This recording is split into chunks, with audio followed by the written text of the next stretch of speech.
aujourd'hui le rap qui tend à devenir majoritaire, et je ne parle pas simplement d'être majoritaire dans les quartiers ou dans les zones de non-France. C'est un rap qui est également de plus en plus écouté dans les quartiers huppés des centres-villes. C'est un rap qui est effectivement un rap dur, un rap haineux, un rap sexiste, un rap donc misogyne, parfois même homophobe, voire anti-français. Et si vous voulez, même s'il continue de coexister d'autres types de rap, il n'en demeure pas moins qu'effectivement, le rap qui est sélectionné, parce que derrière le genre musical, qu'est-ce qui est sélectionné au fond? Ce qui est sélectionné, c'est effectivement un rap particulièrement haineux.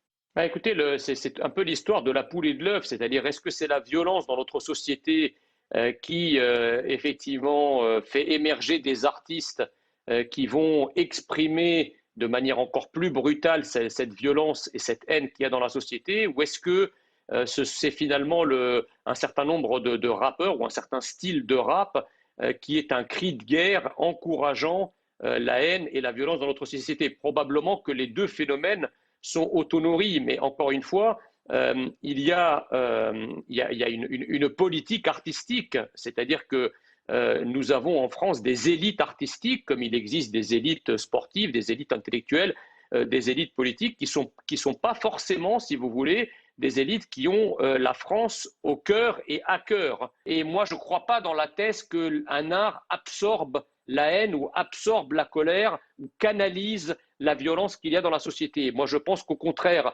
ce rap qui se nourrit de la haine qu'il y a dans la société et de la violence qu'il y a dans la société ne fait finalement que l'amplifier en faisant quelque chose quasiment de prescriptif. Et donc, c'est un art, certes, mais c'est un art qui devient un art normatif, un art guerrier, un art modèle qui va être pris en exemple, par énormément de jeunes, d'ailleurs, quelle que soit leur origine ethnique, professionnelle, sociale, etc. Et c'est là le véritable danger. Et je pense qu'il faut une forme d'art qui pacifie la société, qui apprenne la tolérance à nos jeunes, qui apprennent que la haine, quelle qu'elle soit, de quelque côté qu'elle vienne, est toujours destructrice. Or, ce n'est pas cette perspective-là qui est adoptée par nos élites artistiques.